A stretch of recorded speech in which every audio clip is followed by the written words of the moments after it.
एमजेनि प्रिति आं गोबां बाथ्रा बुजायदोंमोन नाथाय आंनि मोजां बुजायनाया उल्था रिएक्शन जादों। बेनिफ्राय सनिया कुइन बिसोरनि संसारावबो आङो हाबनानै बुजायदोंमोन, बेवहायबो आंनि मोजां बाथ्राया उल्था रिएक्शन जादों। बिनि थाखायनो खुलुमबाय रायजो राजा नोंथांमोन, आं जुरि बर'। आङो गिबियावनो नोंथांमोनखौ खुलुमनानै लाग्रोबाय। थ' आङो लाइफआव बेबायदि जागोनखौ बा बेबायदि आंनि लाइफआवबो बेबायदि मोनसे भाइरेल भिडिअ फैगोन बा भाइरेल जागोनखौ आङो मालाबाबो सानाखैमोन। थ' मा खालामनो दा आंनि गोसोखौ आं हमथानो हायियाव आं बेबायदि खालामदों। थ' बेयो आंखौ खोथा होनानै जे गुबुन सिख्लाखौ जे इमान थाबनो जे बियो गोबाङानो मिथिखायो एनिथिं एमजेनि हिन्जावजों कन्ट्रभार्सि जालायदोंमोन सानसे समायाव एबा नांलायदोंमोन। दा गोबां मानसिया कमेन्ट खालामहरो एनिथिं एमजेनि भिडिअफोराव हिन्जावजों गारलायबाय नामा, हिन्जावजों बजबफिनबाय नामा, बैफोरबायदि गोबां कमेन्ट फैदों।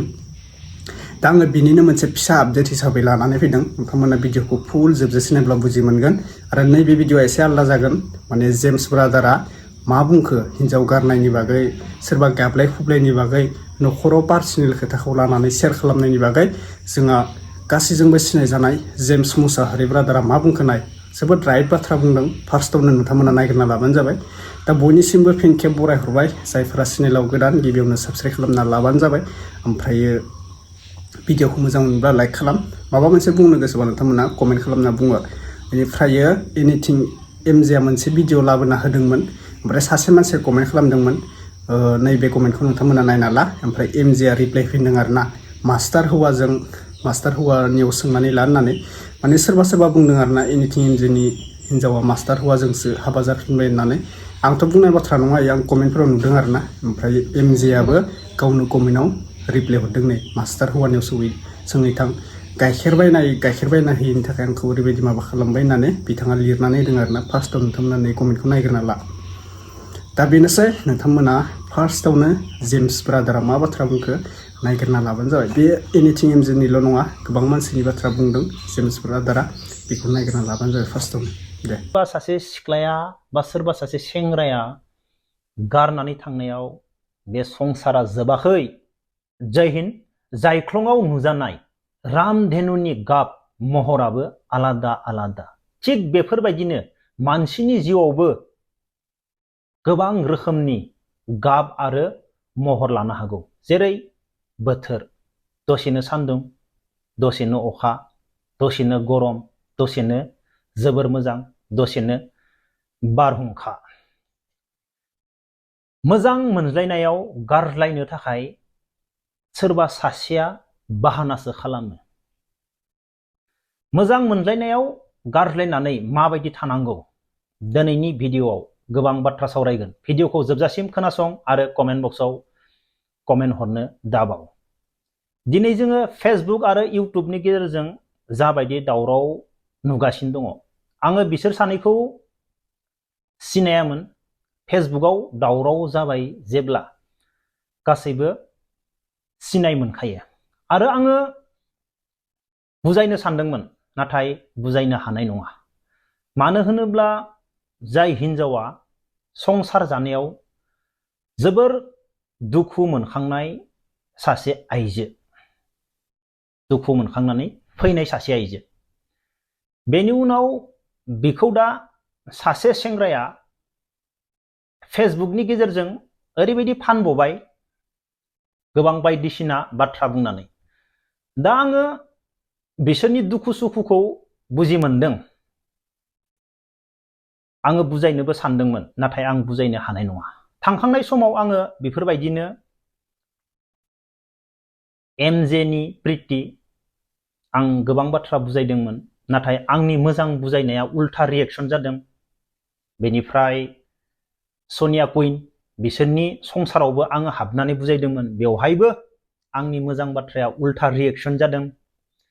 बिनि थाखायनो बे बारनियावबो आङो जेबो बुजायला। बेनिफ्राय दा गासैबो नुदों इउटुब आरो फेसबुकनि गेजेरजों आं थाम्बनेइलाव होदों 6 जनसो इउटुबार्सनि गाबनाय। बिसोरो मोनसे समाव गावबा गावनि इउटुबनि गेजेरजों बा फेसबुकनि गेजेरजों गाबनानै देखायदोंमोन गावबा गावनि दुखुखौ सहायनो हायैयाव दुखु जानानै। नाथाय फेसबुक आरो इउटुब ससियेल मिडियाया रावनिबो बिमा बिफानि नङा। इउटुबाव नों रावनिबो मोखां गन्थं जेबो सेहेरा नुवाखै, नोंखौ कमेन्टल'सो खालामदों। जोङो इउटुब आरो फेसबुकआव फैनानै नोंनि दुखु सुखुखौ रायजोफोरनो देखायफैयोब्ला नोंखौ माबायदि मजाक उरायो। दिनै बिसोरनि गाबनायखौ लाजोबना फैनानै जमा खालामना होदो, बिसोरनि दुखुआव माबायदि मजाक उरायदो। बेनो जाबाय फेसबुक आरो इउटुब ससियेल मिडिया। बेवहाय नोंनि रावबो आंगो होननाय गैया, नोंखौ आय होननाय गैया, खुनु गेरेन्टि गैया। बेवहाय नोंखौ बासायगोन ना नोंखौ खोलैगोन, रावनिबो महर मोखां मुस्रि नुवाखै, नोंखौ मजाक उरायो। दुखुनि समावबो नोंखौ मजाक उरायगोन, सुखुनि समावबो, नोंनि रंजानाय समावबो नोंनि हिंसा जागोन। बेनो जाबाय इउटुब आरो फेसबुक।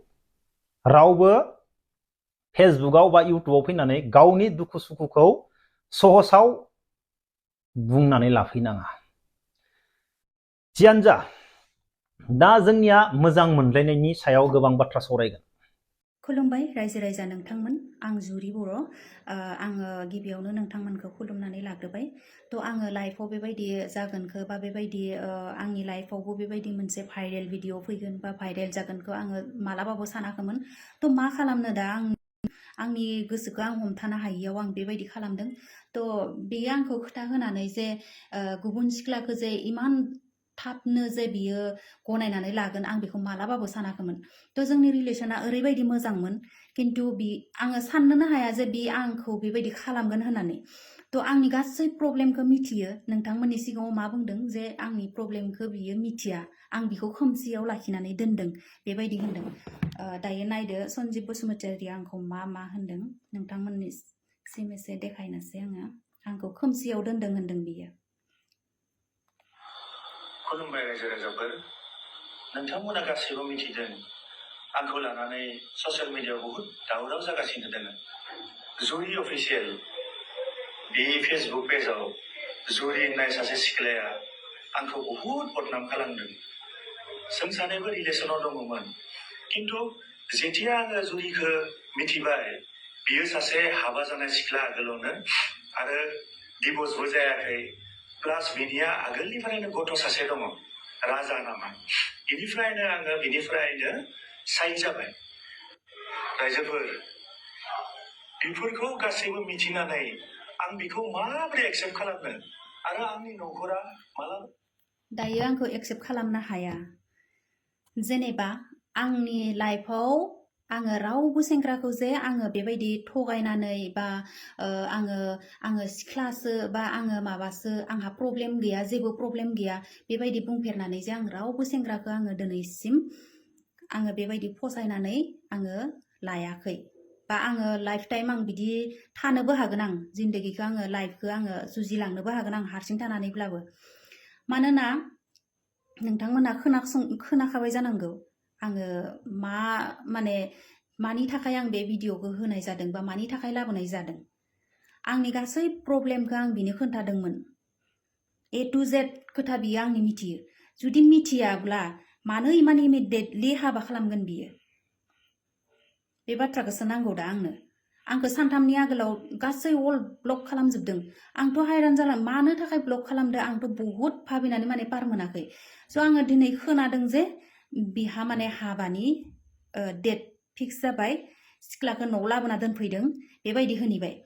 ओमफ्राय दा बे सिख्लाया जे मिथियामोन नामा जों रिलेसनाव दङ होननानै? मिथियामोन नामा? सिख्लाखौ आङो दाय हमनो थाङा, बास बे सिख्लाखौ बियो मा होननानै बियो गनायनानै लानो हाखो? आरो आंनि ए टु जेड प्रब्लेमखौ बिमा बिफाया मिथियो, रिलेसनाव थानायखौ मिथियो, रायलायनायफोरखौ मिथियो, लोगो हमनायफोरखौ मिथियो, आंनि रुमाव फैनायफोरखौ मिथियो। आंखौथ' बियो जेनेबा सिख्लानानै आंथ' बुंना लायाखैना बिखौ। फार्स्ट टाइमाव मानसिखौलाय फार्स्ट टाइम लोगो मोनबाथ' आङो बुंना लानो हायाना सब आंनि गावनि प्रब्लेमनि बाथ्राफोरखौ। दाथ' आङो बियो जाय समाव आंखौ प्रप'ज खालामदोंमोन बे टाइमावनो आङो बेखौ मोजाङै बुंदोंमोन दे आङो नोंसोरनि न'खरावबो थांनानै फैबाय बा नोंसोरनि न'खरनि गासैखौबो नुदों आङो इनडाइरेक्टलि बेखौ आं बुजायबाय थादों माने बियो माने मानियाखै ओहो आंनो नोंखौनो नांगौ नोंनो आंदों मिलियो नोंखौनो आं मोजां मोनो बेनिफ्राय बिदि होननायाव खोथाया आगबारिलांबाय आरो आं बुंनाबो लाबाय जे आंहा बिदि आङो सिगाङो उन्दैयाव आङो हाबा जादोंमोन आरो फिसाला सासे दंमोन खिन्थु जों सानैनि गेजेराव जेबो सोमोन्दो गैला दायो जोङो कर्ट मेरेजबो खालामाखैमोन नालाय बेनिफ्राय आरो डाइभर्सबो जोङो बिदि खालामाखै गामिनिजों जों फोजोबनानै दोनदों आरो लोगोसे बियो मा होनोमोन आंखौ नोंथांमोना खोनासंना लादो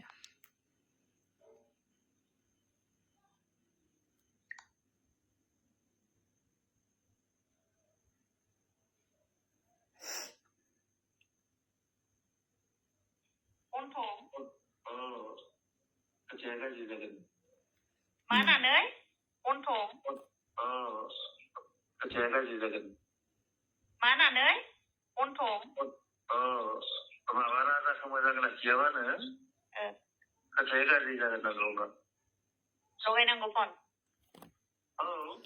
माने बियो आंनि आगोलनि एक्स बे हासबेन्ड जिथुनिखि आंनि आगोलनि हासबेन्डमोन बिखौबो फन लगायनो होयो बियो मिथियाब्ला बि जुदि मिथियाब्ला मानो फन लगायनो होगोन हो मोनसे बाथ्रा बुंलाय इमान जुदि आंनि जेबो आङो हाबा जानाय बा आंनि प्रब्लेमखौनो मिथियाबा बे मारै आंखौ बेबायदि बुंनो हाखो जे बियो बिखौ खालाम फन जे फिसालाखौ मोजाङै लाखि आङो बुंहरगोन दंहरगोन इफोरबायदि मानो बुंनाय बिदिथ' खोथा जायाना आरो नै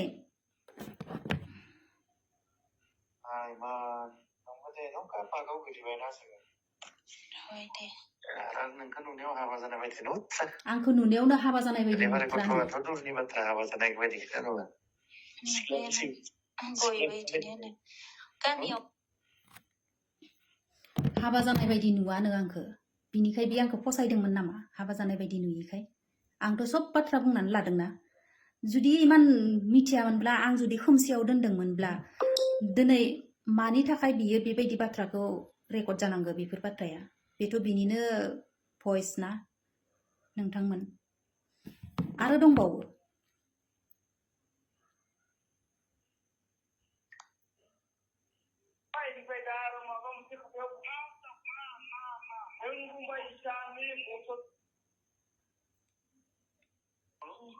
बेखौ लामायाव नुबा मानो माथो होबाय थायो मानो रायनो आंखौलाय मा दङ बेजोंलाय मोनजाबाय नोंखौ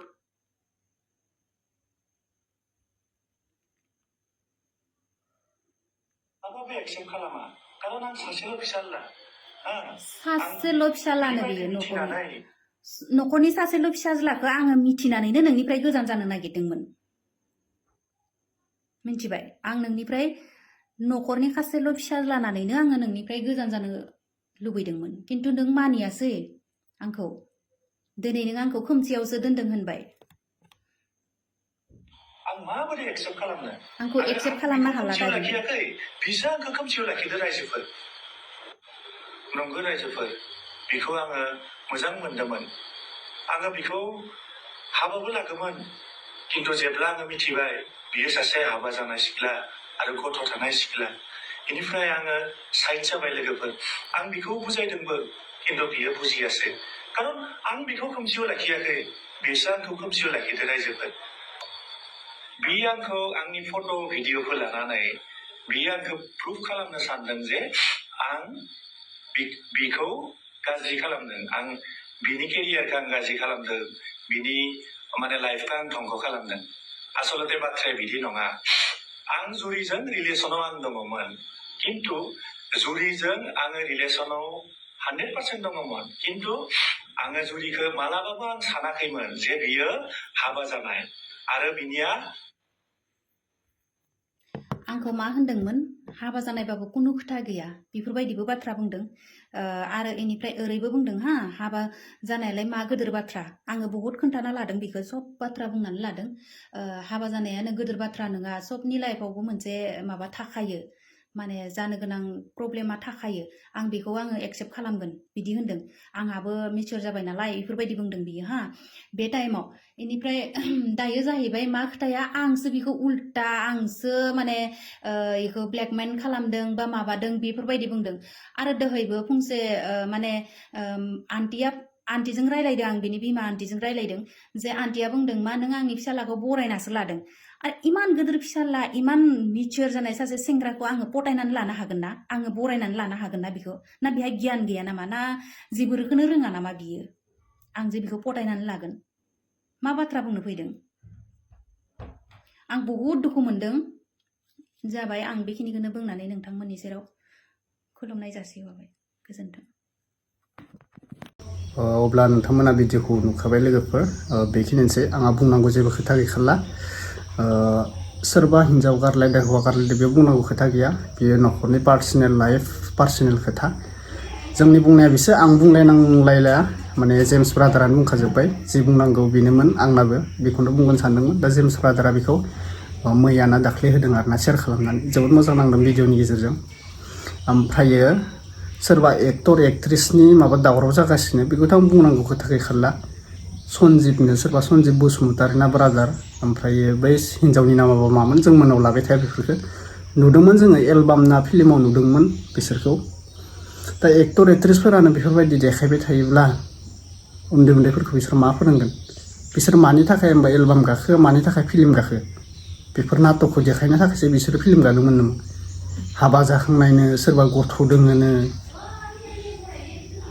दा सोरखौबा गारनानै सोरजोंबा हाबा जाहैबायनो सन्जिब ब्रह्म ना बसुमतारिया बेफोरनो नामा आखल आखुफोरा मा देखायखो होमबा फिल्म भिडिअफोराव मा माबाखो एक्सुवेलि फिल्मफोराव देखायो माबा मोनसे जाथायखौ जे जोङो बेफोर जाथायनिफ्राय बोरै मटिभेसनाव थानांगौ बेफोर जाथायनिफ्राय जोङो बोरै रैखा मोननांगौ बेफोरखौ देखायो फिल्माव सिगां माबायदि जों जाथाय जानानै दुखु सहायबोनाय बेफोरखौ देखायो फिल्मफोराव बेफोरखौ देखायनानै माने मोनसे गाज्रि सोदोबैबो देखायो भिडिअफोराव दा बेफोरखौ लानानैनो ओरैबायदि एक्टर एक्ट्रिसफोराबो गासैबोथ' नङा एक्टर एक्ट्रिसफोरा जाय जादों माबादों बेफोरखौ बुंदों 100%नि भितराव जोङो 50% एक्टर एक्ट्रिसखौ गाज्रि जानाय नुबाय नंगौना नङा सोरबा दाखु रुल्स लानाया गाज्रि जोङो हमजानाय नुदों सोरबा एक्टरानो गाज्रिखौ सोरबा दावरावनो सोरबा गथ' गारना खारदोनो सोरखौबा हाबा खालामदोनो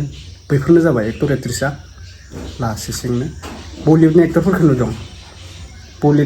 नुदों हिन्दी फिल्मनि एक्टर एक्ट्रिसफोरखौ माबा मोनसे भाइरेल जानाय माने बेफोरबायदि नुवाखै जोंनि बर'फोरखौसो नुदों मानो बेफोरो फिल्मावलाय मा मोजां देखायदो अब्लालाय एलबामफोरावलाय मानो बेफोरबायदि गानांगौ गाज्रि सोदोबै